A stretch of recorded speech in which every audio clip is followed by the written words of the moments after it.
నమస్కారం. Welcome to JP news. దేశవ్యాప్తంగా రాష్ట్రీయ స్వయం సేవక్ సంఘ్ ఆర్ఎస్ఎస్ శతోత్సవ వేడుకలు ఉత్సాహంగా కొనసాగుతున్న నేపథ్యంలో తిరుపతి జిల్లా వెంకటగిరి పట్టణంలో ఆదివారం సాయంత్రం అఖిల భారత సమన్వయ సమావేశం ఘనంగా జరిగింది. స్థానిక ఎస్ఆర్ఎల్ కళ్యాణ మండపంలో నిర్వహించిన ఈ సభ హిందూ ఐక్యత, ధర్మరక్షణ సందేశాలతో ప్రత్యేక ఆకర్షణగా నిలిచింది. ఈ కార్యక్రమానికి ముఖ్య అతిథులుగా శ్రీనివాస మంగాపురం పీఠాధిపతులు శ్రీ శ్రీ శ్రీ స్వరూపానంద స్వాములు, చిన్మయ గీత ఆశ్రమం పవిత్రానంద మాతాజీ, వెంకటగిరి సంస్థాన యువరాజు వివిఎస్ సర్వజ్ఞ కుమారకృష్ణ యాచేంద్ర హాజరయ్యారు. అలాగే రాష్ట్రీయ సేవా సమితి తిరుపతి విభాగం ప్రతినిధి మధు కుమారి, ఆర్ఎస్ఎస్ గిద్దలూరు విశ్వేశ్వరరావు తదితర ప్రముఖులు పాల్గొన్నారు. సభను ఉద్దేశించి స్వరూపానంద స్వాములు మాట్లాడుతూ దేశ సేవ కోసమే ఆర్ఎస్ఎస్ ఆవిర్భవించిందని స్పష్టం చేశారు. హిందూ ఐక్యత, ధర్మ ప్రచారం లక్ష్యంగా దేశవ్యాప్తంగా ప్రస్తుతం సుమారు 40 లక్షల మంది ఆర్ఎస్ఎస్ కార్యకర్తలు సేవలు అందిస్తున్నారని, ఈ సంఖ్య 1 కోటి వరకు పెరగాలని ఆకాంక్ష వ్యక్తం చేశారు. ప్రత్యేకంగా హిందువులు కట్టుబొట్టు, ఆచార వ్యవహారాలు, పురాణ సంస్కృతులను పాటించాలని పీఠాధిపతులు పిలుపునిచ్చారు. కులాల పేరిట కార్తీక మాస వనభోజనాలు నిర్వహించడం వల్ల విభేదాలు పెరుగుతున్నాయని, అందరూ హిందూ అనే ఒకే గుర్తుతో వనభోజనాలు చేయాలని సూచించారు. హిందువులు ఐక్యంగా దుస్తులు ధరించి బొట్టు పెట్టుకొని తమ సంస్కృతిని గర్వంగా ప్రదర్శించాలన్నారు. హిందూ అని గర్వంగా చెప్పుకోవాలి, అదే మన బలం అని స్వాములు స్పష్టం చేశారు. ఇతర మతాల నుండి జరుగుతున్న మతాంతరాలపై స్వరూపానంద స్వాములు హెచ్చరికలు చేశారు. ఒక్క హిందూ మతాంతరం అయినా సమాజానికి నష్టమని, హిందూ ధర్మ పరిరక్షణ ప్రతి ఒక్కరి బాధ్యత అని పేర్కొన్నారు. వెంకటగిరి సంస్థాన యువరాజు సర్వజ్ఞ కుమారకృష్ణ యాచేంద్ర మాట్లాడుతూ చరిత్రలో అనేక సవాళ్లు ఎదురైనా హిందువుల ఉనికి ఎప్పుడూ క్షీణించలేదన్నారు. ఇతర మతాల ప్రాధాన్యత పెంచే ఆక్రమణ ప్రయత్నాలు ఎప్పటికప్పుడు విఫలమయ్యాయని గుర్తు చేస్తూ హిందువులు ఐక్యంగా ఉన్నప్పుడే సంస్కృతి, సంప్రదాయాలు నిలుస్తాయని తెలిపారు. మొత్తంగా ఈ సమావేశం హిందువుల్లో కట్టుబొట్టు, ఆచారాల పట్ల గర్వ భావనను పెంపొందించడంతో పాటు ఐక్యతే భవిష్యత్తుకు మార్గమని స్పష్టమైన సందేశాన్ని ఇచ్చిందని పలువురు అభిప్రాయపడ్డారు. ఈ కార్యక్రమంలో పట్టణ ప్రముఖులు L Koteswararao, SSR Naidu, MA Narayana, ఆవుల వెంకటేశ్వర్లతో పాటు అనేక మంది ప్రముఖులు తదితరులు పాల్గొన్నారు.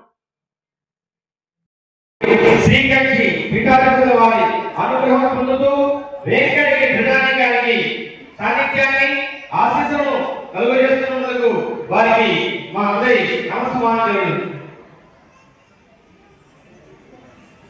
ప్రత్యేక అతిథిగా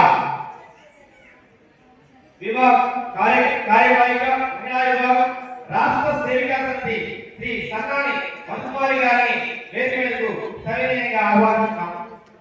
వీరు మహిళలలో వ్యక్తి నిర్మాణం శిక్షణ ఇస్తుంటారు. అలాగే మీరు 3 జిల్లాలను పర్యవేక్షిస్తుంటారు: తిరుపతి, అన్నమయ్య, చిత్తూరు.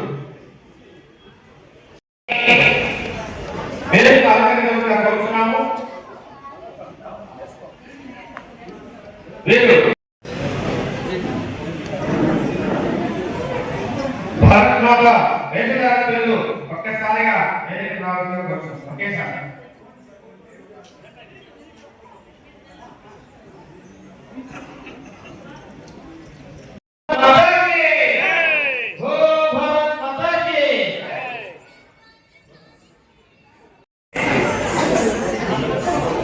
యువతి ప్రజల కార్యక్రమాన్ని మొదలుపెట్టవలసిందిగా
నిర్వహించవలసిందిగా కోరుతున్నాను.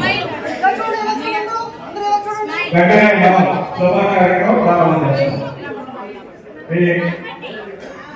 మాతృమూర్తులందరూ కూడా సర్వజ్ఞాని అజేంద్ర గారు వారి యొక్క తొలి పలుకులతో ఈ కార్యక్రమాన్ని మొదలు పెంచుకోవాలని కోరుతున్నాం. నమస్కారం. ముఖ్యంగా ఈ కార్యక్రమం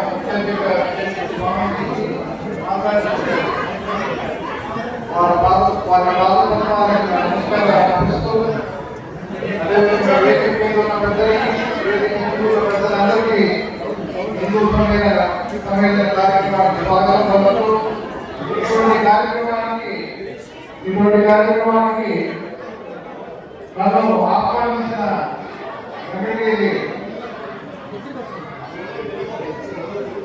గ్రహిణి పౌరులందరికీ సంఘ పరివారాలందరికీ నా ధన్యవాదాలు తెలియజేస్తున్నాను. ఇంత మంచి కార్యక్రమానికి నన్ను పిలిచారు. ఇటువంటి కార్యక్రమాల్లో పాల్పంచుకోవడం అంటే అది ఒక పౌరుడితో సంతోషం.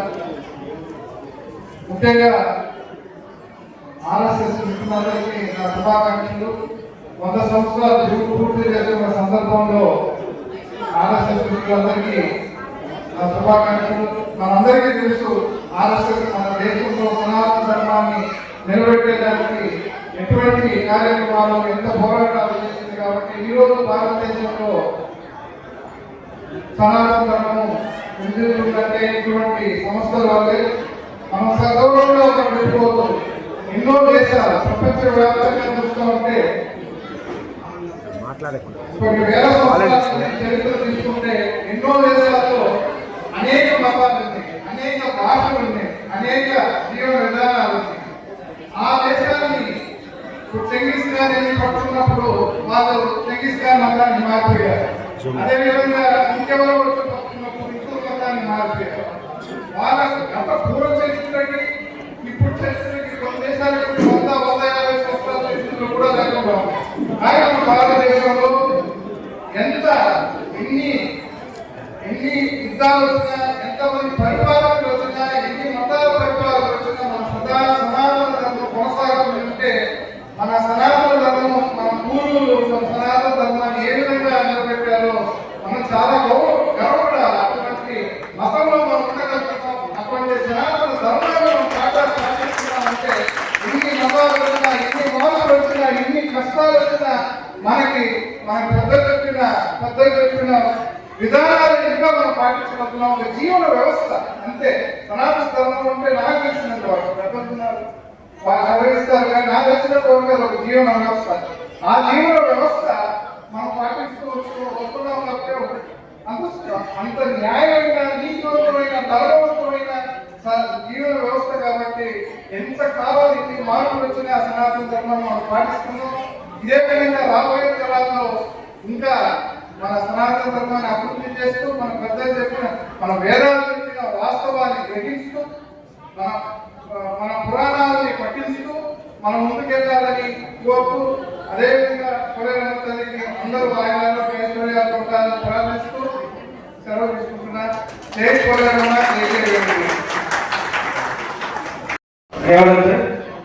విశిష్ట అతిథులు వారి యొక్క తొలి పలుకులతో మనందరికీ మంచి సందేశాన్ని ఇచ్చారు. అలాగే ఇప్పుడు నాయుడుపేట వాస్తవ్యులు రాష్ట్ర సేవికా సమితి మహిళా విభాగం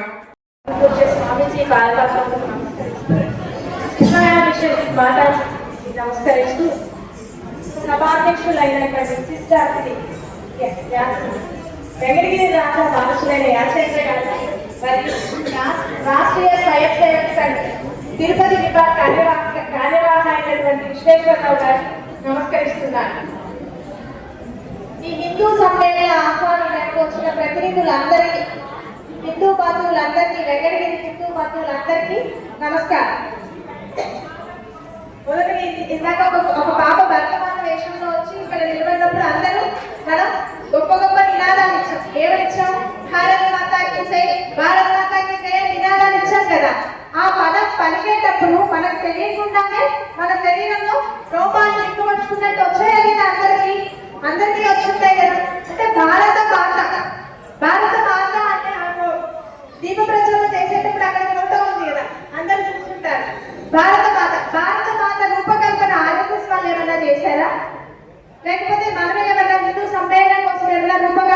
చేస్తున్నానా? భారత మాత అంటే అసలు భారత మాత అనే ఒక చిన్న శ్లోకంలో చెప్తాను. ఉత్తరం సముద్రస్య హిమాద్రశ్చైవ దక్షిణం వర్షం తత్ భారతం నామ భారతి తత్ర సంతతిః. అంటే హిమాలయాల కింద ఉన్న భూభాగము, హిందూ మహాసముద్రానికి ఉత్తరం వైపు ఉన్న భూభాగం, ఆ మధ్యలో ఉండే భూభాగం అంతా భారతీయ సంతతి. అంటే ఆ భూభాగంలో ఉండే వాళ్ళందరూ భారతీయులు, భరతమాత బిడ్డలు. ఇవన్నీ మనం ఆర్ఎస్ఎస్ లో చెప్పడం కాదు, ఎప్పుడో విష్ణు పురాణంలో ఈ శ్లోకం ఉంటుంది. అంటే భరతమాత మనకు దుర్గాదేవి ఎలాగో, గాయత్రి దేవి ఎలాగో, శారదా మాత ఎలాగో, సరస్వతి మాత ఎలాగో, అలాగే భారత మాత కూడా మనందరికీ మాత. కేవలం ఆర్ఎస్ఎస్ వాళ్ళకు, రాష్ట్ర సేవికా సమితి వాళ్ళకు, స్వామీజీలకు మాత్రమే కాదు, మనందరికీ అందరి దేవీ దేవతలు ఎలాగో భారత మాత కూడా అలాగే. పుట్టినందుకు మనమందరం ఎంతో ధన్యులం, అంతే కదా. ఇటువంటి భారతదేశంలో పురాణాల కాలం నుంచి కూడా మహిళని అత్యున్నత స్థానం అనేది ఉండేది. మిగతా దేశాల్లో స్త్రీని భోగ వస్తువుగానో ఆట వస్తువుగానో మాత్రమే చూసేది. కేవలం భారతదేశంలో మాత్రమే ఒక అమ్మవారి రూపంలో స్వరూపం అంటారు స్వామి పాదపద్మములకు. అట్లాగే చిన్మయేశ్వర మాతాజీ, అట్లాగే ఈరోజు విశిష్ట అతిథిగా వచ్చినటువంటి వెంకటగిరి సంస్థానాధీశులు గారికి, అట్లాగే సేవికా సమితి విభాగ కార్యవాహకులు గారికి, 5 విషయాల్లో మనందరం కూడా వ్యక్తిగతంగా దీని మీద దృష్టి పెట్టాలి. ఒకటి, సామాజిక సమరసత. మనతో ఉన్న వాళ్ళందరూ కూడా వాళ్ళు ఏ కులమైనప్పటికీ అందరూ హిందువు అంటే నాకు బంధువు, హిందువులందరూ ఒకటిగా ఉండాలి. చెప్పారు గడప లోపలే కులం, గడప దాటితే హిందువులు. కాబట్టి ఆ ఫీలింగ్తో ఉన్నప్పుడు మాత్రమే ఈ దేశంలో మన పక్కన పని చేస్తున్నటువంటి వాళ్ళు, మన కింద పని చేస్తున్నటువంటి వాళ్ళు, మన సహచరులు ఎవరైతే ఉంటారో కుల ప్రసక్తి లేకుండా అందరినీ సమానంగా చూడడం. అంటే మనం గుడికి వెళ్తాం, రాముడు వాళ్ళ గుడికి వెళ్తాం, రాముడిని పూజిస్తాం, రాముడు మళ్ళీ చెప్తాం శబరి ఎంగిలి పండుగ తిన్నాడని, గుహుడిని కౌగులించుకున్నాడని. మరి రాముడు చెప్పింది మనం ఆచరించాలి కదా. మన పక్కన ఉన్న వాళ్ళని మనం దావడానికి రాలేకపోతే వాళ్ళు వేరే మతంలో వెళ్ళిపోతున్నారు. స్వామి వివేకానంద చెప్పాడు, మనందరం గుర్తు పెట్టుకోవాలి, ఒకరు మతం మారితే ఈ దేశానికి ఒక శత్రువు పెరిగినట్టు. ఇది ఎవరు చెప్పారు? స్వామి వివేకానంద చెప్పాడు. కాబట్టి ఒకరు మతం మారితే ఈ దేశానికి ఒక శత్రువు. కాబట్టి మన వాళ్ళే మారిపోతుంటే మనం వాళ్ళని మళ్ళీ తిరిగి తీసుకురావాలి అని ఆలోచన లేకుండా పోతే పోయాలి అనుకుంటే మనం ఉడికే ప్రమాదం. కాబట్టి ఈ సమాజంలో మనం ఆర్థికంగా పంపడం కావు. ఆయన ఒక ఎగ్జాంపుల్ చెప్పాడు, డబ్బులు చాలా పొదుపు చేస్తున్నాడు, అక్కడ వాళ్ళు అడిగాడు మళ్ళీ విదేశస్తులాగా రాబోయే దాని కోసం ఇంటిలో డబ్బులు చేసుకుని జీవిస్తున్నాం. కాబట్టి కుటుంబ వ్యవస్థ స్టోరీ ఇక్కడి నుంచి తీసుకెళ్ళి లవ్ పేరుతో గల్ఫ్ దేశాలు తీసుకెళ్ళి అక్కడ అమ్మేశారు. ఆ దేవస్థానం చాలా పవిత్రమైంది. అక్కడ ఉన్నటువంటి ధర్మాల గారిని సాక్షాత్తు దేవుళ్ళ చూస్తారు. నేను కూడా వెళ్ళాను, ఆయన చూశాడు. అట్లా చూస్తారు. ధర్మస్థుల మీద భక్తిని, హిందువుల్లో ఉన్నటువంటి భక్తి, దాని సెంటిమెంట్ నాశనం చేశారంటే అక్కడ 100 శవాలు ఉన్నాయి అని ఒక వార్త. ఎవరు చెప్పాడు? అక్కడ నేను పనిచేస్తున్నాను, నేనే పూర్తి పెట్టాను అని ఒక ఆయన చెప్పాడు. ఆయన తీసుకెళ్ళాడు. చూస్తే ఇది అసలు ఏమీ లేదు. బీబీసీలో వచ్చింది, తెలుగులో వచ్చింది, ఇంగ్లీష్లో వచ్చింది, అన్నింటిలో. దేశంలో ధర్మస్థల ఎవరైనా వెళ్ళాలనుకునే వాళ్ళకి ఆరోగ్యం వెళ్ళడం కదా, అదంతా అదే కట్టు క్రియేట్ చేశాడు. తీరా దాన్ని స్టిక్ చేశాడు, పట్టుకొని తీరా ఎంక్వైరీ చేశాడు. వాడు చెప్పిన స్థలంలో చూస్తే ఒక్క శవం లేదు. 17 చోట్ల తొలేదు, ఎక్కడ ఒక శవం దొరకలే. అంటే ఇదంతా కూడా పని కట్టుకుని హిందుత్వం మీద, హిందువుల యొక్క ధర్మం మీద నిష్ట సడలించేదానికి రకరకాల శక్తులు, విదేశీ శక్తులు పనిచేస్తున్నాయి. ఈ విషయంలో మనం ఏమి చెప్పినప్పటికీ గట్టిగా ఉండాలి. ఉదాహరణకి అట్లా నిలబడినప్పుడే ఏదైనా చేయగలం. ఉదాహరణకి తిరుమల ఉంది. గతంలో తిరుమల 7 కొండలు కాదు 2 కొండలు అన్నారు. ఆ సమయంలో మొత్తం తిరుమల సంరక్షణ సభ్యుల పేరు ఉద్యమం చేశారు. ప్రభుత్వం దిగొచ్చి 2 కొండలు కాదు 7 కొండలు దిగొచ్చి. అట్లా అనేక విషయాలు మనం రామచంద్ర రామాయ రామభద్ర శ్లోకం వచ్చు కదా, ఒకసారి అలా చెప్తామా? రామాయ రామభద్రాయ రామచంద్రాయ రఘునాథాయ నాథాయ సీతాయ ఆప్తయే నమః ఆపదామపహర్తాయ దాతాయ సర్వసంపదాం లోకాభిరామం శ్రీరామం భూయో భూయో నమామ్యహం సర్వమంగళమాంగళ్యే శివే సర్వార్థసాధకే శరణ్యే త్ర్యంబకే దేవి నారాయణీ నమోస్తుతే నారాయణీ నమోస్తుతే సదాశివసమారంభాం శంకరాచార్యమధ్యమాం అస్మదాచార్యపర్యంతాం వందే గురుపరంపరాం వందే గురుపరంపరాం. 16 ఏళ్ల అబ్బాయి కుంజీరామ్ బోస్ భారత స్వాతంత్ర్య పోరాటం జరుగుతున్నటువంటి రోజులన్నమాట. ఒక మేదినీపూర్లో, బెంగాల్లో మేదినీపూర్లో ఒక ప్రదర్శన జరుగుతుంది. ఎక్కడ ప్రదర్శన జరుగుతుందో అక్కడ జనాలు ఉండే చోటంతా కూడా స్వాతంత్ర్యం గురించి, మన స్వరాజ్యం గురించి, వందే మాతరం గురించి చెబుతూ పత్రికలు పంచుతున్నారు, కరపత్రాలు పంచుతున్నారు. జన సమూహంలో పంచుతుంటే ఒక పోలీస్ అధికారి పట్టుకోవడానికి వచ్చారు. పట్టుకోవడానికి వస్తే ఇంటనే 16 ఏళ్ల అబ్బాయి ధైర్యం కూడా పట్టుకోవడానికి వస్తే ఒక ముక్కు మీద ఒక గుద్దు కుట్టాడట. అంతే, క్షణాల్లో పారిపోయాడు. పారిపోయిన తర్వాత ఒకసారి మన భారతీయుల్ని చిత్రహింస పెడుతూ ఉంటే ఒక పోలీస్ ఇన్స్పెక్టర్ బ్రిటిష్ అతను ఆ బాధ తట్టుకోలేక అతను బాంబులు వేసి ఆ ఇన్స్పెక్టర్ని చంపేస్తారు. అయ్యో, బాంబు వేసేటప్పుడు చనిపోతాడు. చనిపోతే అతన్ని కోర్టుకు తీసుకెళ్తారు. కోర్టుకు తీసుకెళ్ళినప్పుడు ఉరి శిక్ష పడుతుంది. ఉరి శిక్ష పడినప్పుడు అతను ఆనందంగా సంతోషంగా ఉన్నాడట. అతను జడ్జికి ఆదేశిందని చిన్న పిల్లవాడి శిక్ష వేయాల్సి వస్తుంది అని అప్పుడు చెప్పాడట. నీకు టైం ఇస్తాను, నేను హైకోర్టుకు నీవు అప్లై చేయి, నీకు ఛాన్స్ దొరుకుతుంది అని. లేదు లేదు, నేను భారతదేశం కోసము నేను ఉరితాను వేలాడుతున్నానని సంతోషంతో చనిపోతున్నా. అంటే నా యొక్క దేహము భారతదేశానికి ఉపయోగపడుతుందని సంతోషంతో నేను ఆనందంగా ప్రాణాలు వదులుతున్నాను అని చెప్పి ఏం చెప్పాక, మీకు నిజంగా టైం ఇవ్వాలనిపిస్తే ఒక 5 నిమిషాలు టైం ఇవ్వండి. ఈ న్యాయస్థానంలో కూర్చున్న వాళ్ళందరికీ కూడా బాంబులు ఎలా తయారు చేయాలో నేర్పించి చచ్చిపోతారన్నమాట. దీర్ఘంగా మాట్లాడుతుంది.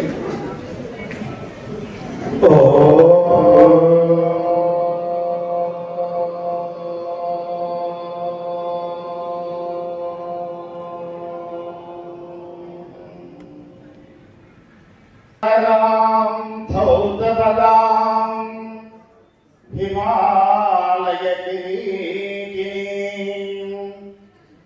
బ్రహ్మరాజ ఋషి రత్నాఢ్యాం వందే భారత మాతరం వందే భారత మాతరం.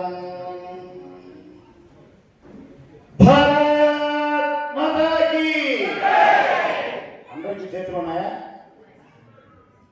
మనం చేతి నుండి చేతులు పిడికిడి బిగించకపోవడం వల్ల మన హిందూ ధర్మం ఇట్లా ఉంది. అందువల్ల అందరూ చైతన్యవంతులుగా ఉండాలి, స్ఫూర్తితో ఉండాలి. భారత్ మాతా కీ, గో మాతా కీ, భూ మాతా కీ, వేద మాతా కీ, అపనే అపనే మాతా కీ.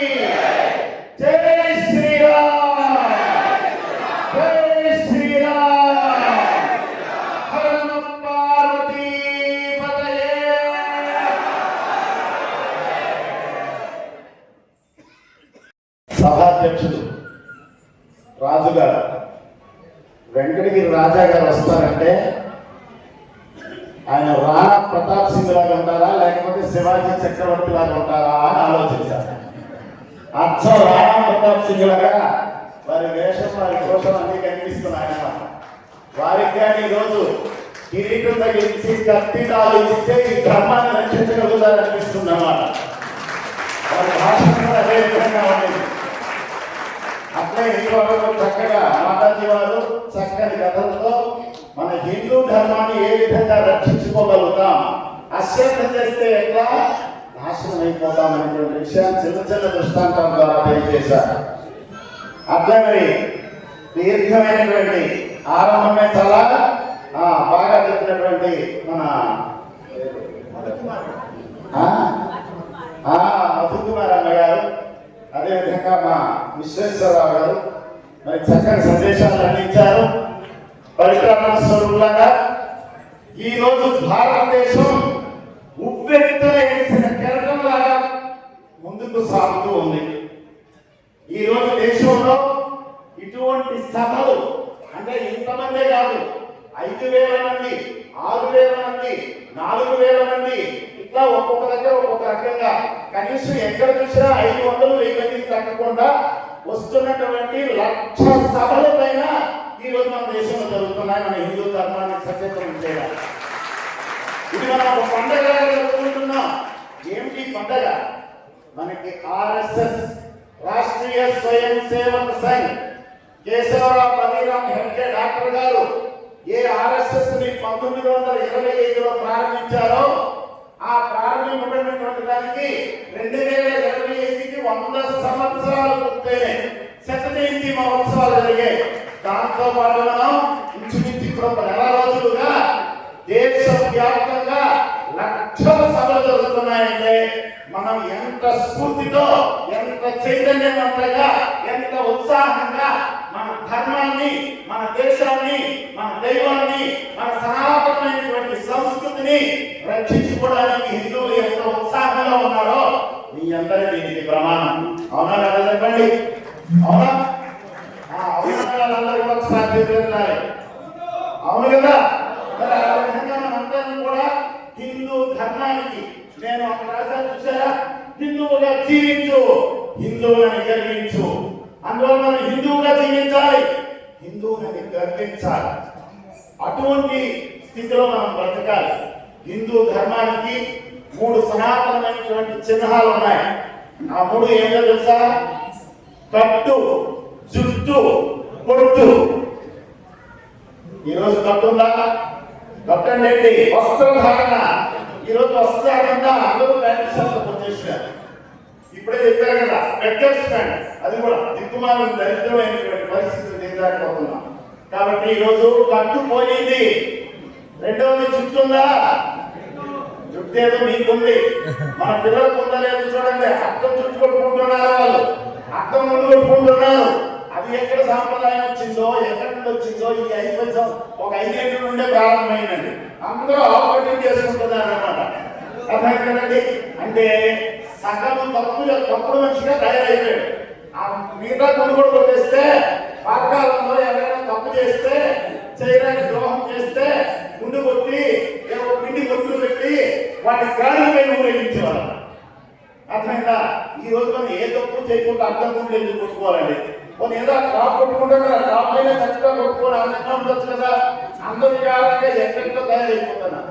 అంటే మన జనరేషన్, మన యువత ఏ మార్గం వైపు వెళ్తున్నారు, ఏ పరిస్థితుల్లో వెళ్తున్నారు, మన ధర్మానికి ఎంత దూరంగా ప్రయాణం చేస్తున్నారు అనేటువంటి విషయాలను మనం తల్లిదండ్రులుగా మనందరం గుర్తించవలసినటువంటి అవసరం ఎంతైనా ఈ సమయంలో ఉంది. పవిత్రాత్మీయులారా, కట్టు పోయింది. రెండవది జుట్టు పోయింది. శ్రీరామచంద్రుడి జుట్టు ఎట్లా ఉంటుంది, శివుడి జుట్టు ఎట్లా ఉంటుంది, శ్రీకృష్ణ పరమాత్మ జుట్టు ఎట్లా ఉంటుంది అంటే అమ్మగారి జుట్టు ఉంది కాబట్టి వారి గురించి చెప్పవలసిన పని లేదు.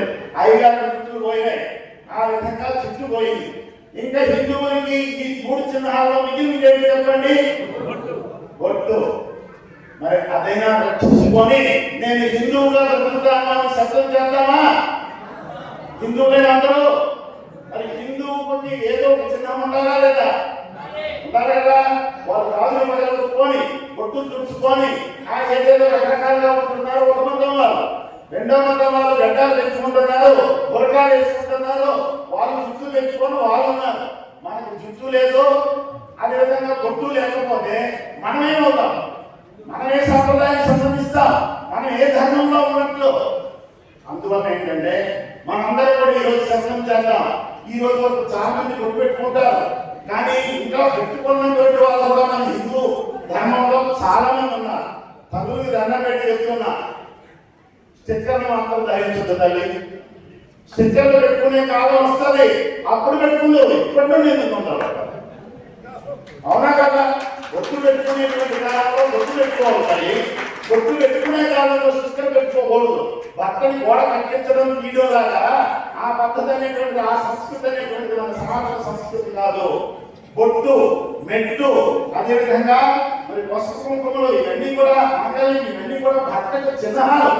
మరి భర్తకు చిహ్నాలైనటువంటి ప్రధానమైనటువంటి బొట్టును మనం చేస్తే, బొట్టుల బదులు స్టిక్కర్ పెట్టుకొని అవసరమైతే పెట్టుకుంటాం లేదా తీసేస్తామంటే ఇప్పుడు అది ఎక్కడికి అర్థం వస్తుందో, ఏమని అర్థం వస్తుందో ఆలోచించండి. అందువల్ల తల్లులందరూ కూడా మీరు చక్కగా బొట్టు పెట్టుకోవాలి. అదేవిధంగా భర్తలకు బొట్టు మీరు స్వయంగా పెట్టాలి. అదేవిధంగా మన పిల్లలకు కూడా బొట్టు పెట్టి మన స్కూళ్ళకు పంపించాలి. బొట్టు పెట్టుకొని స్కూల్కి రాకూడదంటే ఆ స్కూల్ ఏదైనా అందించాలి తప్ప మనం బొట్టు పెట్టుకొని మనం కూడా అనేటువంటిది హిందూ ధర్మం కాదు. ఆ స్కూల్ ఏమైనా చెప్తారా? డబ్బులు చెప్తారా? మన డబ్బులు తింటారు, మన ధర్మాన్ని నాశనం చేస్తారు. మనకి విద్య నేర్పుతారో తెలియదు. విద్య ఉండాలనుకున్న ప్రమాదం లేదు, చదువు ఉండాలనుకున్న ప్రమాదం లేదు, కానీ సంస్కారం కానీ నశించిపోయిందంటే మన ధర్మం సమూలంగా నశించిపోతుంది. అందువల్ల మనందరం కూడా ఈ రోజు నుండి తప్పనిసరిగా హిందువును నేను అనేటువంటి అభిమానంతో కనీసం ఒక్క చిహ్నాన్ని పెట్టుకోవడానికి మనందరూ బొట్టు పెట్టుకునే బ్రతుకుదా, హిందువుగా జీవితామనేటువంటి వాళ్ళందరూ చేతులెత్తండి. అవునా? ఈ విధమైనటువంటి సంస్కారాన్ని జాతికి నేర్పించాలి. ఈ 100 సంవత్సరాల చరిత్రను మళ్ళా తిరగరాయాలి. ఇంకా ఉత్తమమైనటువంటి చరిత్ర వైపు మనం తీసుకువెళ్ళాలి. 100 సంవత్సరాల్లో మనకి ఆర్ఎస్ఎస్ ఏమి చేసింది, ఏమి చేస్తూ ఉన్నది, ఏమి చేయబోతుంది అనేటువంటి విషయాన్ని మనకి తెలియజేయడానికి, మనలో ఒక స్ఫూర్తిని నింపడానికి, ఆదర్శాలను నింపడానికి, మన సనాతన ధర్మాన్ని తెలియజేయడానికి, మన సంస్కృతి సదాచారాన్ని తెలియజేయడానికే మనం ఈ శత జయంతిని మనం ఉత్సవాలలాగా ఇక్కడ చేసుకుంటూ ఉన్నాం అనేటువంటి విషయాన్ని మనం గుర్తుపెట్టుకోవాలి. పవిత్రాత్మ స్వరూపులారా, అసలు ఆర్ఎస్ఎస్ అనేటువంటిది 100 సంవత్సరాలు అయింది. ఇప్పుడే వారు చెప్పారు, విశ్వేశ్వరరావు గారు, అంటే ఎటువంటి సేవలు ఈ దేశానికి అందిస్తుంది అనేటువంటిది మీ అందరికీ తెలుసా? మనకి నాగాలంక, అవనిగడ్డ అవన్నీ ఉన్నాయి కదా. అక్కడ తుఫాన్ వచ్చింది ఒకప్పుడు, మీ అందరికీ తెలుసా? ఎవరు తెలుసు చెప్పండి, గుర్తుందా ఎవరికైనా? ఎప్పుడు వచ్చింది? నేను 10th క్లాస్ చదువుకుంటున్నప్పుడు వచ్చింది. ప్రాయ 1977 అనుకుంటా. 77, ఓకే. 77 వచ్చింది కదా తుఫాను. ఎంత భయంకరంగా వచ్చిందంటే ఒక్కసారి సముద్రం ఉవ్వెత్తున 100 అడుగులు ఎత్తులేసింది. ఆ విధంగా వచ్చి మొత్తం ఊర్లు మొత్తం కొట్టుకుపోయినాయి. అది కూడా రాత్రి పూట వచ్చింది. శవాలు, పశువులు, కుక్కలు, రకరకాలైనటువంటి జీవరాశులు, వాటితో పాటు మనుషులు అందరూ శవాలుగా మారిపోయినాయి. ఇసుక మేటలు కొట్టేసింది, మట్టి మేటలు కొట్టేసింది, నిధులు మేటలన్నీ కూలిపోయినాయి. ఈ మధ్యలో శవాలుగా మనుషులందరూ ఎక్కడ వాళ్ళకి ఉండిపోయారు. వారికి సంస్కారం చేసేదానికి ఎవరికి సాధ్యపడటం లేదు. ఆ శవాలు 2 రోజులు, 3 రోజులు, 4 రోజులు అయిపోయినా వాటిని ఎత్తడానికి గవర్నమెంట్ దగ్గర కూడా ల్యాండ్ పవర్ లేకుండా పోయేటువంటి పరిస్థితి వచ్చింది. అప్పుడు నిలబడిందండి ఆర్ఎస్ఎస్. మన రాష్ట్రీయ స్వయం సేవక్ సంఘం నిలబడింది. స్వయం సేవక్ సంఘం నిలబడి ఆ రోజు శవసేవ అనే పేరుతో కార్యక్రమాలు జరిగింది. ఏం పేరండి? ఏ పేరు కాదు, రాష్ట్రీయ స్వయం సేవక్ సంఘం పేరుతో చెప్పలేదు. శవసేవ అంటే శవాలకి సంస్కారం చేసేటువంటి సేవ. ఎటువంటి సేవ చేశారో తెలుసండి? మనం ఏదైనా ఒక జంతువో లేకపోతే ఒక మనిషో 2 రోజులుగా అక్కడ పక్కన పడేస్తే మనం ముక్కు మూసుకొని పరిగెత్తి వెళ్ళిపోతాం. కానీ అన్ని రోజులు ఆ నీటిలో బురదలో ఉల్లి ఉన్నటువంటి అంటే ఒక శవముని అట్లా తీద్దామని కాలు చేతిలో పట్టుకుంటే కాలు వస్తే చెయ్యి కూడా వస్తుంది, చెయ్యి కూడా వస్తే కాలు కూడా వస్తుందే తప్ప మొత్తం శరీరం వచ్చే పరిస్థితుల్లో లేనటువంటి మనుషులు అక్కడ ఉండినారు ఆ రోజు. అటువంటి శవాలు అక్కడ ఉండినాయి. అటువంటి కాలు చెయ్యి ఎట్లా వస్తే అట్లా తీసుకొచ్చి ఒక పెద్ద ఏరియాలోని మొత్తం కట్టెల కుప్పలు వేసి సామూహిక దహనాలు జరిగినటువంటి చరిత్ర మన రాష్ట్రీయ స్వయం సేవక సంఘ సేవకుల యొక్క చరిత్ర. ఒక స్వయం సేవక అంటే వ్యక్తిత్వ నిర్మాణం, స్వయం సేవక అంటే వ్యక్తిత్వ వికాసం, స్వయం సేవక అంటే ఈ భారతదేశానికి ఒక ప్రతినిధి, స్వయం సేవక అంటే హిందూ ధర్మానికి బలిదానం ఇచ్చేటువంటి ఒక మహోన్నతమైనటువంటి వ్యక్తి. స్వయం సేవక అంటే ఈ హిందుత్వాన్ని విశ్వగురువుగా నిలబెట్టడానికి శపథం పొందినటువంటి ఒక శక్తి. అదేవిధంగా స్వయం సేవక అంటే ఈ హిందువులందరినీ ఏక తాటిపై సంఘటిత శక్తిగా తీర్చిదిద్దడానికి సంకల్పం చేసినటువంటి ఒక వ్యక్తి. ఇది స్వయం సేవకులు ఉండేటువంటి విషయం. అందువల్ల మనందరం కూడా గుర్తించాలి. ఇప్పుడు మీకు ఒక విషయం తెలుసా, ఈ రోజు మన దేశంలో RSS కార్యకర్తలు ఎంతమంది మన ధర్మాన్ని, మన దేశాన్ని, మన దైవాన్ని భద్రపరిచి శాశ్వతంగా ఉంచడానికి, ఈ దేశం యొక్క గౌరవాన్ని సుప్రతిష్ఠితం చేయడానికి కృషి చేస్తున్నారో తెలుసా? 40 లక్షల మంది కార్యకర్తలు ఈ రోజు మన దేశంలో మన ధర్మాన్ని రక్షించడానికి కృషి చేస్తూ ఉన్నారు. నిరంతరం కృషి చేస్తూ ఉన్నారు. ఎంతమంది అండి? 40 లక్షల మంది కార్యకర్తలు. అందులో 3000 మంది కార్యకర్తలు వాళ్ళని ప్రచారక్ అంటారు. వాళ్ళు ఏమంటారు?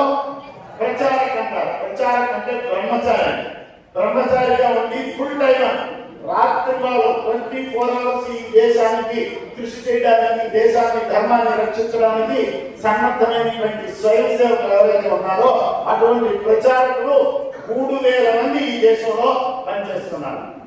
అంటే ఏమిటో తెలుసా? మీరు 3000 అనుకోవచ్చు. 3000 ఎటువంటి వాళ్ళు తెలుసా? మీ మొత్తం వెంకటగిరిలో కలిపితే ఒక్కరు ఎవరైనా పెళ్లి చేసుకోకుండా ఈ వెంకటగిరిని బాగు చేద్దామని ఒక్కడైనా ఉన్నారా? చెప్పండి. మన జిల్లాలో ఎవరైనా ఒకరు ఉన్నాడా?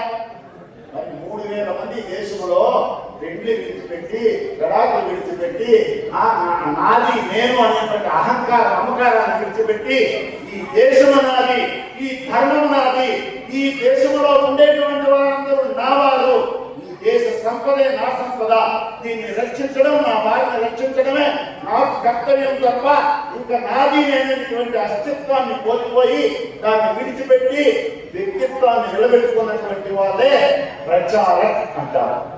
ఆ విధంగా ఈ దేశంలో 3000 మంది ప్రచారకులు పనిచేస్తున్నారు.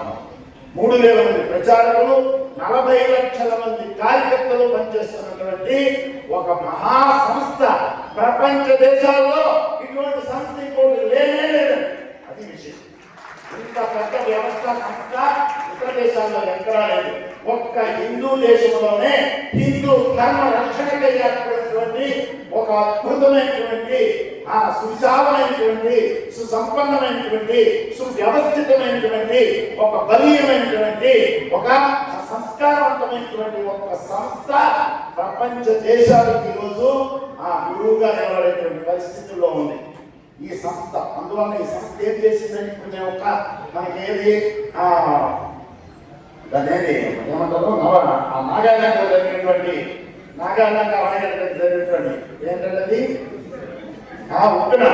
ఉప్పెన ఏదైతే ఉందో దాని గురించి అట్లా ఎన్నో సందర్భాలు ఈ దేశానికి కానీ, ఈ ధర్మానికి కానీ, లేదు మన సైనికులకు కానీ, ఇతర దేశాల యొక్క దండయాత్రలు కానీ ఏ విధంగా ఈ దేశానికి, ఈ దేశం మీద ఒక్క దోమ వాలినట్టు కూడా ఒప్పుకోవడానికి సందర్భం లేకుండా దానికి రక్షణ కల్పించేటువంటి వారే స్వయం సేవకులు.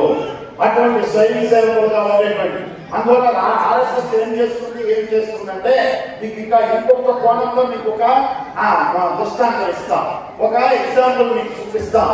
RSS ఎటువంటి వ్యక్తి నిర్మాణం చేస్తుంది అంటే ఈ దేశానికి మొదట ఆర్ఎస్ఎస్ నుండి వచ్చినటువంటి ఒక ప్రధానమంత్రి ఉన్నారు.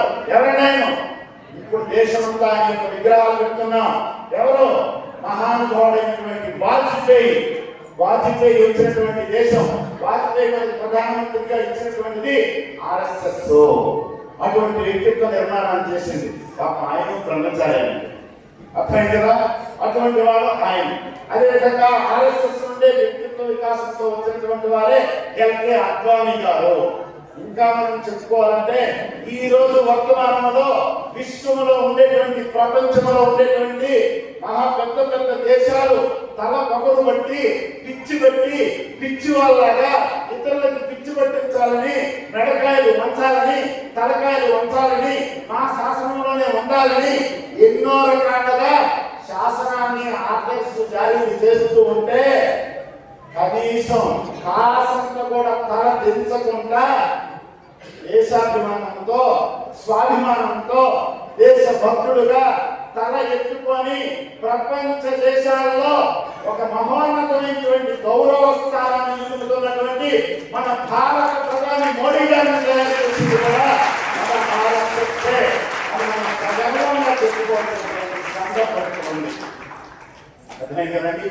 అందువల్ల మరి ఎవరి గురించో ఎవరో ఏదో చేస్తున్నారు అనుకుంటా 40 లక్షల సంఖ్యతో కూడినటువంటి ఆర్ఎస్ఎస్ సంఖ్యను మనం ఏం చేయాలి?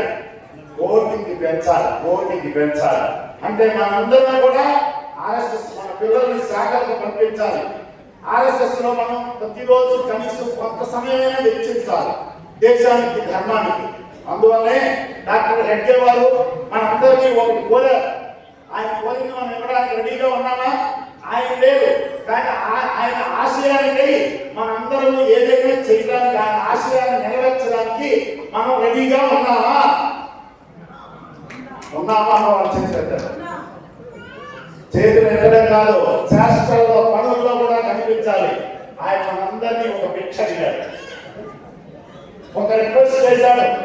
మనందరి చేత ఒకటి శబ్దం తీసుకోవాలనుకుంటున్నారు. ఏమీ లేదు. భగవంతుడు మనకి 24 గంటలు ఇచ్చాడా లేదా? 24 గంటలు ఇచ్చాడు. 24 గంటలు భార్య, పిల్లలు, సంసారం, ఆస్తులు, అంతస్తులు, ఫ్యాన్లు, ఫోన్లు, వ్యాన్లు, ఆ మిత్రులు, మేడలు అనుకుంటూ వీటిపై మనం ప్రయాణం చేసుకుంటూ వెళ్తున్నాం. ఓనా భారతీయులారా, ఇంతేకాదు మన ధర్మాన్ని దేశాన్ని రక్షించుకోవాల్సినటువంటి అవసరం ఉంటుంది. లేకపోతే మనం చాలా ప్రమాదంలో పడతాం. మనందరం ఐక్యంగా బ్రతకవలసినటువంటి అవసరం ఉంది. లేకపోతే ప్రమాదంలో పడతాం.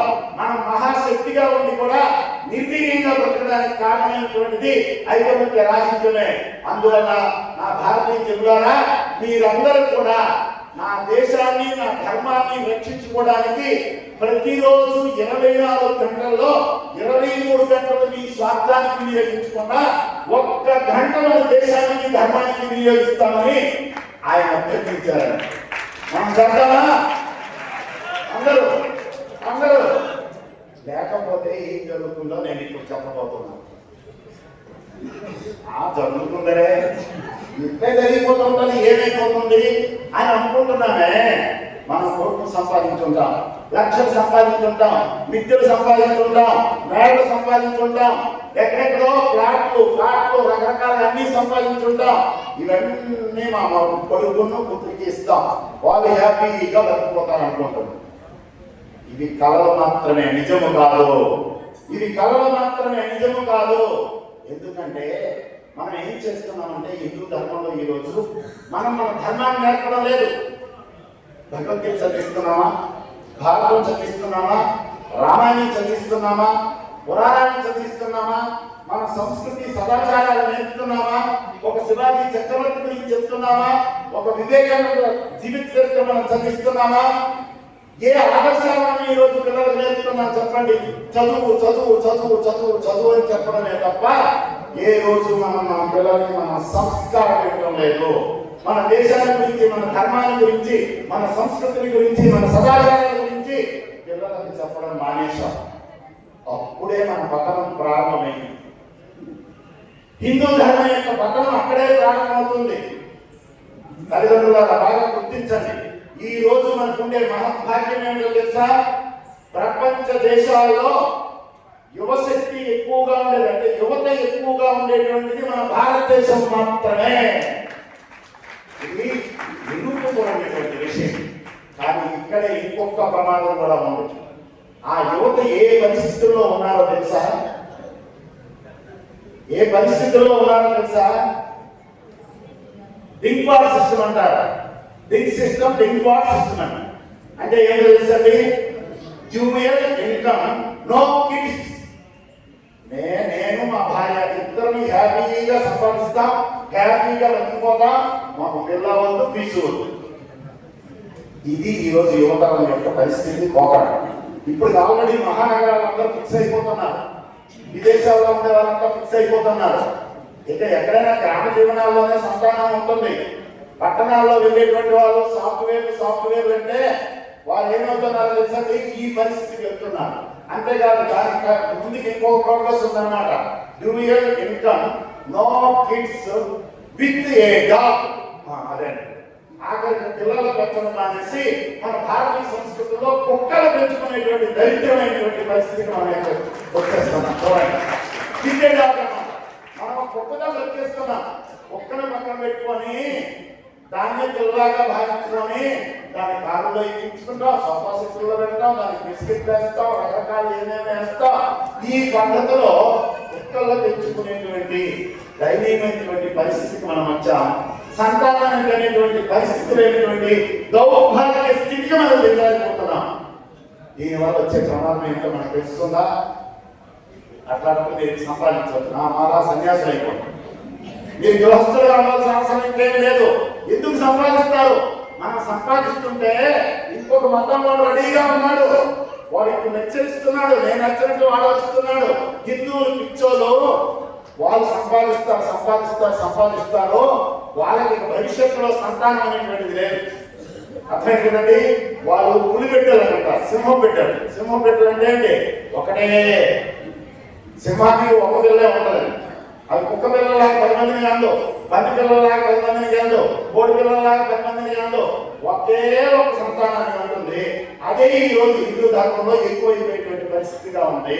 అందువల్ల మిత్రులారా బాగా గుర్తుపెట్టుకోండి, మన పిల్లలకి మనం ఒక్కరిని కన్నాం. ఆ పిల్లలు ఆ ఒక్కరిని కనడానికి కూడా సన్నద్ధంగా లేనప్పుడు మనకి కోట్లు, ఫ్లాట్లు ఇవన్నీ అవసరమా? ఎవరికి ఇవ్వడానికి ఇవన్నీ ఎంతకాలం సాగుతాయి?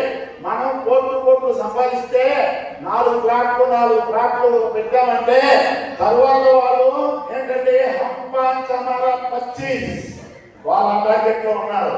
నేను 5 మందిని, ఎందుకంటే ఒకడు 4 రూపాయలు కాబట్టి మేము 5 మందిని, మా 5 మందికి 25 మంది సంతానం ఉంటారు. ఈ 25 మంది అనుభవించడానికి హిందువుల ఆస్తులు సరిపోతాయనే పరిస్థితుల్లో వాళ్ళు ధైర్యంగా బ్రతుకుతున్నారు. దీనికి చప్పట్లు కాదు మనం కొట్టవలసింది. చప్పట్లు ఎప్పుడు కొట్టాలో తెలియకుంటున్నాడు. ఇదేమో సంతోషమైన విషయంగా చప్పట్లు కొడుతున్నారు. స్వామీజీ బాగా చెప్తున్నారు కాదు, మన కామెంట్ లో ఉందంటే కొట్టుకోవాలి. ఇది పరిస్థితి అన్నమాట. ఉన్న సత్యాలు చెప్తున్నాం. అందువల్ల భవిష్యత్తులో నిర్మాణం చేసుకోవాలా? భారతాన్ని ఉజ్వలమైనటువంటి భవిష్యత్తు వైపు మనం నడిపించాలా? మన భారతదేశాన్ని విశ్వగురువుగా మనం స్థాపించాలా? అయినప్పుడు తల్లులు గుర్తుపెట్టుకోండి, మన పిల్లలకు చదువుతో పాటు సంస్కారం నేర్పించాలి. సంస్కారం నేర్పించినప్పుడు మాత్రమే, చదువు లేకపోతే ప్రమాదం లేదు. మన తండ్రులకి మన తాతలకి చదువు నిన్న చెప్పండి, ఎంతమంది తాతలకు చదువులు ఉన్నాయో చెప్పండి, తాతలకు చదువులు ఉన్నాయో చెప్పండి. వాళ్ళ పుణ్యమా అంటూ మనం ఈరోజు సంస్కారంగా బ్రతుకుతున్నాం. అవునా కదా? మన సంస్కారంగా బ్రతుకుతున్నా లేదా? మీకు ఆ సంస్కారం ఉంది కాబట్టి ఇక్కడికి వచ్చారు. అవునా? మరి మన తాతలకి చదువులు లేవే? చదువులు లేకపోయినా ప్రమాదం లేదు, కానీ సంస్కారం లేకపోతే భయంకరమైన ప్రమాదం. ఈ రోజు చదువులు పెరిగిపోయాయి, సంస్కారాలు నశించిపోతున్నాయి. అందువల్ల అందరూ లంచబందులుగా తయారైపోతున్నారు, స్వాములుగా తయారైపోతున్నారు, దేశ విద్రోహ చర్యలను చేస్తున్నారు. మనిషి మానవుడుగా బ్రతకకుండా దానవులుగా బ్రతికేటువంటి పరిస్థితి పెరిగిపోతున్నాడు. స్వార్థం విపరీతంగా పెరిగిపోయి మనిషి బ్రతుకు నాశనం చేసుకుంటున్నాడు అన్నమాట. అందువల్ల ఏంటంటే మనందరం ఒక సంకల్పం చేయాలి. ఇది హాస్యం కాదు, ఇది నవ్వులాట కాదు. నిజంగా మన పిల్లలకి భవిష్యత్తు కావాలా, ఇక్కడ ఉండేటువంటి తండ్రికి తన బిడ్డల భవిష్యత్తు కావాలా, ఇక్కడ ఉండేటువంటి తాతలకి మీ మనవలు మనవరాల భవిష్యత్తు కావాలా, అయితే మనం ఒక పని చేయాలి. పిల్లలకి సంస్కారాన్ని నేర్పించాలి, దేశభక్తిని బోధించాలి, దైవభక్తిని బోధించాలి, వాడికి తల్లి తండ్రి యొక్క విలువను బోధించాలి, గురువు దైవం యొక్క విలువను బోధించాలి, మన సనాతన సంస్కృతి ఆచారాలను వాళ్ళకు పట్టుబడేటట్టుగా బోధించవలసినటువంటి అవసరం ఉంది.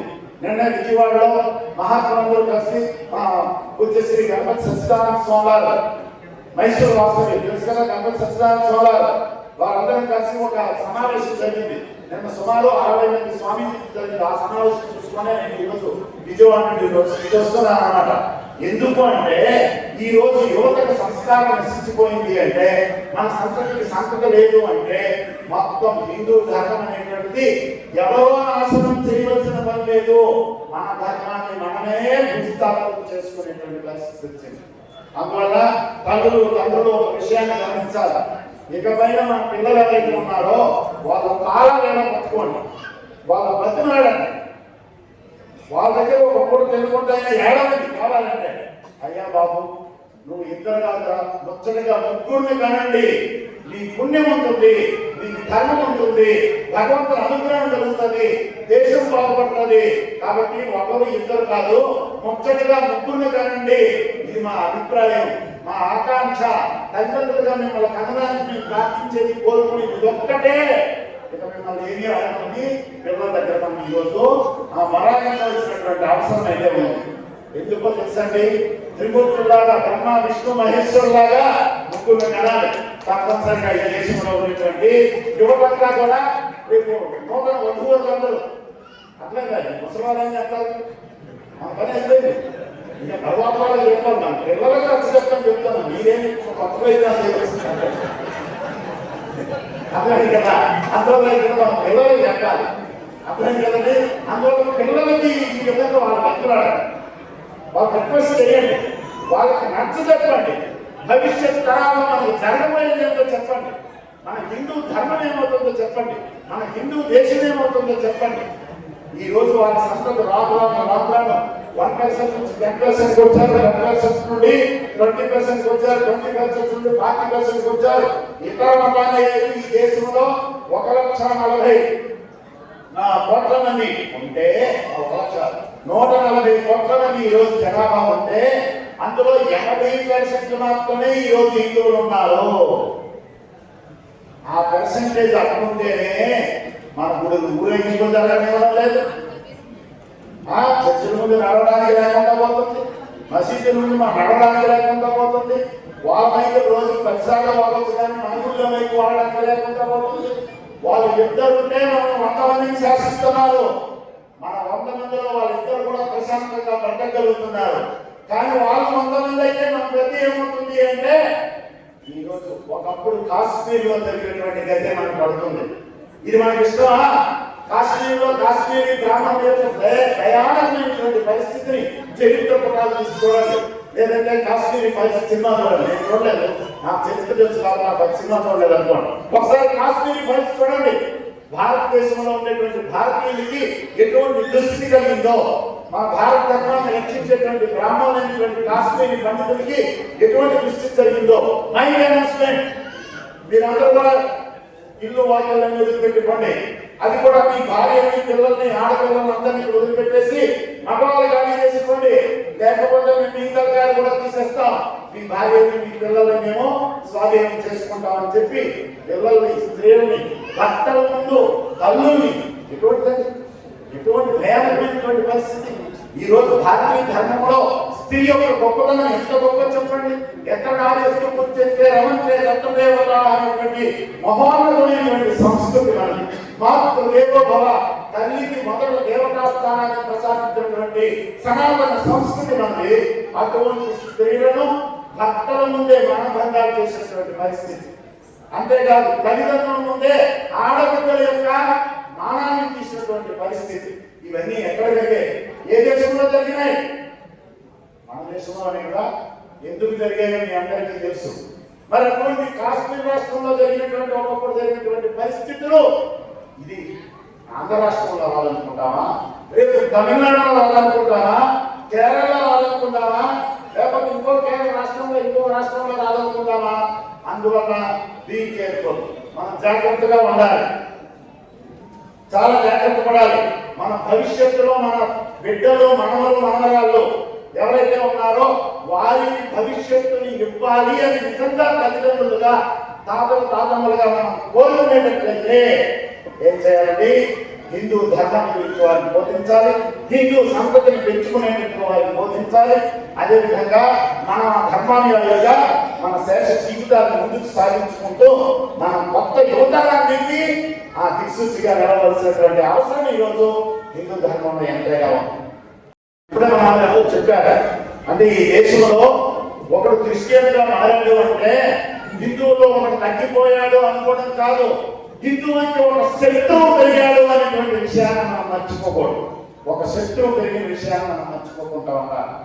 అందువల్ల ఏంటంటే ఒకవైపు చాప కింద నీరులాగా క్రిస్టియన్లు ప్రయత్నం చేస్తుంటే, ఒకవైపు రావణ హిరణ్యకశిపులాగా ఇంకొక వైపు నుంచి ఇంకో మతం వారు దౌష్ట్యాలు చేస్తూ ఉంటే, ఈ దేశంలో, ఈ ధర్మంలో, ఈ దేశంలో, ఈ నేల పైన ఈ గాలి పీల్చుతూ, ఈ నీళ్లు తాగుతూ అన్నీ చేస్తూ ఉండి కూడా వందే మాతరం చెప్పనటువంటి వాళ్ళు 100 మంది మన పార్లమెంట్లో ఉన్నారు. ఇది మనకి ఇష్టమైనటువంటి విషయమా చెప్పండి. ఆ 100 మందిని పార్లమెంట్ బయటికి తరిమేంత వరకు మనం నిద్రపోకుండా ఉండేటువంటి వాళ్ళే నిజమైన హిందూ అని. అవునా కదా చెప్పండి? ఆ పని చేయాలి కదా, ఆ పని చేయవలసినటువంటి అవసరం ఉంది. భారత మాత బుద్ధి బిడ్డగా బ్రతికినటువంటి వాడు, దేశభక్తి లేనటువంటి వాడు, ఈ దేశంలో అన్నం తింటూ, ఈ దేశం యొక్క గాలి పీల్చుతూ, ఈ దేశంలో ఉండేటువంటి మన దేవతా స్వరూపాలైనటువంటి భూమిపైన నడుస్తూ, గాలిని పీల్చుతూ, ఆ అగ్నిని ఉపయోగించుకుంటూ, మన పంచభూతాలైనటువంటి పంచదేవతల్ని అనుభవిస్తూ ఈ దేశానికి దండం పెట్టడానికి, వందే మాతరం చెప్పడానికి లేనటువంటి దౌర్భాగ్య స్థితిలో ఉన్నటువంటి వారిని మనం ఓట్లు వేసి పార్లమెంట్కి పంపించాం. అటువంటి వారి అసెంబ్లీలో కానీ, పార్లమెంట్ లో కానీ భవిష్యత్తులో ఉండకుండా చెయ్యాలి అని దృఢ సంకల్పం చేసుకున్నటువంటి వాడు హిందువు. నేను వాళ్ళు హిందువులు కాదంటారు, అంతే కదా? అవునా కదా చెప్పండి? మనం అదే పద్ధతిలో ఉండాలి. నిన్న విజయవాడ వెళ్ళాం, విజయవాడలో చూస్తుంటే ఆ అమ్మవారి సంక్రాంతి పండుగలు అని ఒక బోర్డు పెట్టారన్న. ఏంటండి అమ్మవారి సంక్రాంతి పండుగలు అంటే? ఇప్పుడు అమ్మవారి సంక్రాంతి పండుగలు వేరు, ఆ రెడ్డివారి సంక్రాంతి పండుగలు వేరు, కాపువారి సంక్రాంతి పండుగలు వేరు, బ్రాహ్మణ సంక్రాంతి పండుగలు వేరు, క్షత్రియుల సంక్రాంతి పండుగలు వేరు, వైశ్యుల సంక్రాంతి పండుగలు వేరు, అదేవిధంగా శూద్రుల సంక్రాంతి పండుగలు వేరు. అర్థమైందండి? మనం ఏ దృష్టిని నిలబడుతున్నాం చూడండి. మనం ఒక బోర్డు మీద నిలవాలి. హిందూ సంక్రాంతి పండుగ అనేటువంటి బ్యానర్ కింద అందరూ కూడా సంక్రాంతి పండుగ చేసుకునేటువంటి స్థాయి మనం ఎదగాలి. ఈరోజు రెడ్డి, నాయుడు, కమ్మ, బ్రాహ్మణ, క్షత్రియ, వైశ్య, శూద్ర ఈ తోకలు ఏవైతే ఉన్నాయో ఈ తోకలన్నింటినీ మనం కట్ చేసుకొని హిందువుగా బతుకుతూ హిందూ సంక్రాంతి పండుగలను మనం జరుపుకోవాలి. ఇప్పుడు వనభోజనాలు వచ్చాయి, అవి కూడా గ్రూపులే.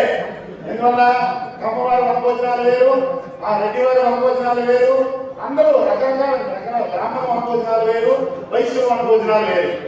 ఏమైపోతున్నాం మన దేశంలో? భారతీయులందరూ ఏమైపోతున్నాం? మనం భారతీయులం కాదా? మనందరూ హిందువులం కాదా? మనకు ఆ స్పృహ లేదా? అవునా కాదా చెప్పండి? అందువల్ల మనం అందరం ఏం చెప్పాలి? హిందూ వనభోజనాలు అనేటువంటి బ్యానర్ కింద మనం అందరం కూడా వనభోజనాలు జరుపుకోవాలి. అంతేకాని ఈ తోకల పేర్లు పెట్టుకొని విడిపోకూడదు. విడిపోతే పడిపోతాం, కలిసి ఉంటే కలిసి ఉంటాం, ఏ కార్యాన్ని సాధించగలుగుతాం. అందువల్ల ఏంటంటే దయచేసి మీరందరూ కూడా, ఇప్పుడు మీరందరూ నగరంలో ఉన్నారు, ఆ పెద్దలు పిల్లలు అందరూ ఉన్నారు, మీరందరూ ఈ స్ఫూర్తితో వెంకటగిరిలో ఒక ఏదైనా మన మండలంలో కానీ మన పట్టణంలో కానీ ఏవైనటువంటి కార్యక్రమాలు జరిగితే హిందూ ధర్మం పేరుతో హిందూ పేరుతో జరగాలి తప్ప కుల వ్యవస్థను పెట్టుకొని జరగకూడదు. కులము గడప లోపలే కులం, గడప దాటితే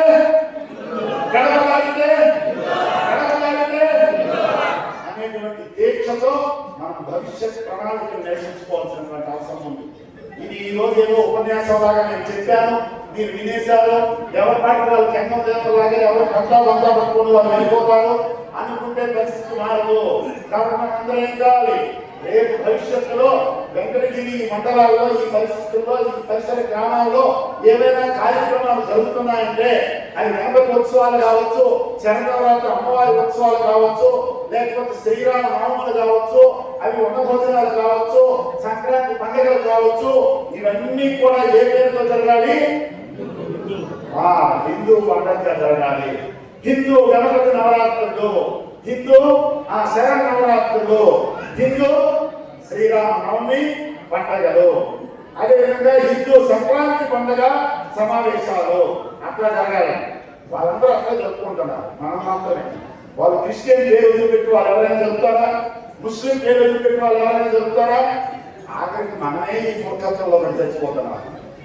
వాళ్ళ క్రిస్టియన్ పేరుతో జరుగుతారు, వాళ్ళ ముస్లిం పేరుతో జరుగుతారు, కానీ మన హిందువులు మాత్రం మన తోటలతో జరుపుతాం తప్ప ముండెని వదిలేస్తాం. అర్థం కదండి. అందువల్ల హిందువులందరూ మనం జాగ్రత్త పడాలి, చైతన్యాన్ని తెలుసుకోవాలి, వివేకంతో బ్రతకడానికి ప్రయత్నం చేయాలి. అందువల్ల మనం అందరం ఏంటి, భారతీయులం, హిందువులం అనేటువంటి భావంతోనే మనం ముందుకు సాగవలసినటువంటి అవసరం ఎంతైనా ఉంది. అందువల్ల ఇతర మతాల యొక్క ప్రలోభాలను వాటికి మనం లోబడకూడదు. ఎవరు ఏ విధంగా చెప్పినా తల్లి గుడ్డిదైనా, కుంటిదైనా, కుయుక్తి అయినా, లేకపోతే ఇంకోటి జరిగినా ఏదైనా తల్లిని వదిలిపెట్టేటువంటి బిడ్డ ఎక్కడైనా లోకంలో ఉంటాడా? తల్లి మిక్సీ కొట్టేటువంటి వాడు ఎవరైనా ఉంటాడా? తల్లిని ఎవరైనా మార్చుకుంటాడా? మన సంస్కృతిలో ఇటువంటి ఆచారం ఎక్కడా లేదు. తల్లి ఎటువంటిదైనా మాతృ దేవోభవని పూజిస్తారు. అర్థం కదండి. ఆ విధమైనటువంటి పరిస్థితుల్లో మనం బ్రతుకుతూ ఉంటాం. అదేవిధంగా మనకు భరతమాత తల్లి, మన హిందూ ధర్మం అనేటువంటిది మనకి తల్లి. కాబట్టి హిందూ ధర్మం నుండి ఇంకో ధర్మం వైపు వెళ్ళిపోకూడదు. ఎవరు అంటారు వాళ్ళు ఆరోగ్యాలు బాగా చేస్తారు, వాళ్ళు చదువులు చెప్తారు, లేదా కష్టాలతో ఏదో ప్రార్థన చేస్తారు అంటే ఇప్పుడు చెప్పలేదా? ఇప్పుడే మాట్లాడి చెప్పారు కదా, ఆ శ్రీరామ్ జయ శ్రీరామ జై శ్రీరామ మంత్రాన్ని స్మరిస్తే మన దేవుడు రక్షించలేదు అనుకుంటున్నారా? మనం ఏ రోజు శ్రద్ధ పెట్టి ఆ విధంగా చేయలేదు కాబట్టి అట్లా ఉంటుంది. అందువల్ల ఏంటంటే మనకుండేటువంటి దేవీ దేవతలు, మనకుండే పురాణాలు, మనకుండే మంత్రాలు, మనకుండే కష్టాలు కలిగించేటువంటి తంత్రాలు, ఇవన్నీ మన హిందూ సంస్కృతిలో లేనటువంటివి ఏ ధర్మంలోని ఎక్కడ ఏ మతంలో కూడా లేనే లేవు. అంతే సోదరులారా, మరి మీ క్రిస్టియన్ చర్చికో మస్జిద్కో మేము ఆనందంగా వస్తాం, కానీ మీరు మా గుడికి రావడానికి సన్నద్ధమా? సన్నద్ధం కాకపోతే మీతో యుద్ధమే తప్ప నేను సన్నద్ధం చూసేటువంటి కాలం చెల్లిపోయింది. దాన్ని చెల్లికిచ్చామని మనం గట్టిగా సమాధానం చెప్పవలసినటువంటి అవసరం ఈ రోజు ఎంతైనా ఉన్నదన్నమాట. అందువల్ల మనం గుర్తించాలి.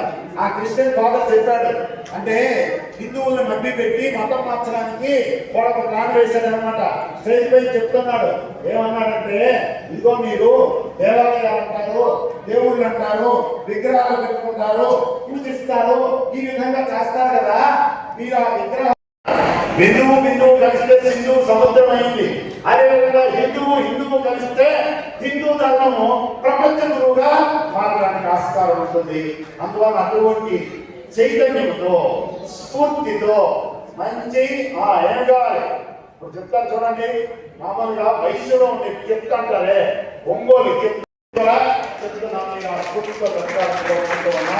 ఆ చైతన్యం ఆ స్ఫూర్తి అందరిలో వచ్చినప్పుడే మన దేశము ఒక దివ్యమైనటువంటి భవిష్యత్తు నిర్మాణాన్ని మనం చేసుకోగలుగుతాం అనే విషయాన్ని తెలియజేస్తూ ఇటువంటి ఒక కార్యకర్తలు వాళ్ళందరూ ఎన్ని అవస్థలు పడుతున్నారో, ఎన్ని కష్టాలు పడుతున్నారో వారికి అన్నమాట. అందులో ఏంటంటే ఇవన్నీ సామాన్యం కాదు. ఎంతమంది ఒక చోట చేర్చాలంటే వాళ్ళు కనీసం 6 రోజులు 10 రోజులు నిద్రాహారం కార్యకర్తలందరూ ఇటువంటి కార్యక్రమం జరుగుతుంది. ఎవరికైనా ముస్లింలు ఏదైనా ఉందంటే 100 మంది 1000 మంది పరిగెత్తుకొని వస్తారు.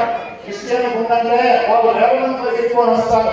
హిందువులు ఏదైనా జరుగుతుందంటే మన వాళ్ళని కలపడం అనేటువంటిది చాలా కష్టం. ఎంత కష్టం అంటే చెప్పడానికి లేదన్నమాట. మనకు లెబరల్ని ఎక్కువ, ఆ లెబరల్ని పెరిగిపోయి మనం ఆఖరికి ఏదో ధైర్యమైనటువంటి పరిస్థితులు వెళ్ళిపోతున్నాం. అందువల్ల చక్కగా చూడండి.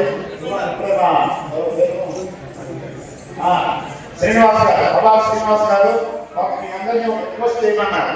ఎందుకంటే మన భారతీయ సంస్కృతికి సంబంధించినటువంటి సత్ప్రదాన్ని మనం చదవాలి. ఏది చదివినా చదవకపోయినా సమస్త శాస్త్రముల సారమైనటువంటి భగవద్గీతనైనా కనీసం మనం చదవాలి. మీ అందరి దగ్గర ఎంతమంది దగ్గర భగవద్గీత ఉన్నాయని చెప్పండి. భగవద్గీతలు ఎంతమంది దగ్గర ఉన్నాయి? సంతోషమే. భగవద్గీత ఎంతమంది రోజు చదువుతున్నారో చెప్పండి. మనకోలు కూడా లేదు. ఆ భగవద్గీత చదువుతూ ఆ భగవద్గీతలో కాసంగా ఏదైనా జీవితంలో అలవర్చుకుందామని ప్రయత్నం చేస్తున్నారు. పురాణాలకు వెళ్తారు. హిందువులు వస్తే కానీ చదువుతూ వస్తారు. మనం భగవద్గీత పట్టుకోనైనా తిరగాలి. భగవద్గీత ప్రతి ఒక్కరి చేతిలో మీ భగవద్గీత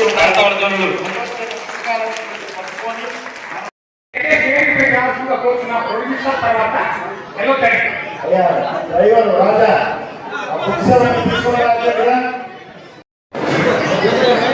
ఇక్కడ కూడా అల్పాహారం అందరూ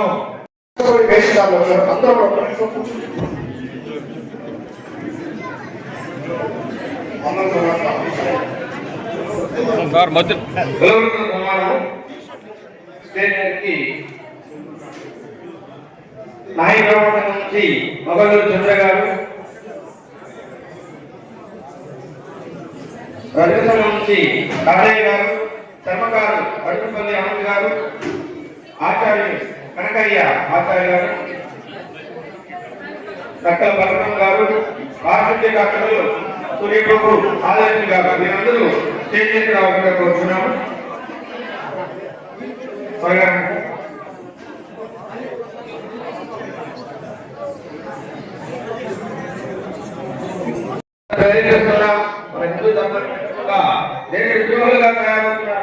ఉన్నారంటే ధైర్యంగా భావించి ఆ వృత్తులు చెప్తున్నారు కాబట్టి ఈ దేశం ఇంకా కాపాడబడుతుంది.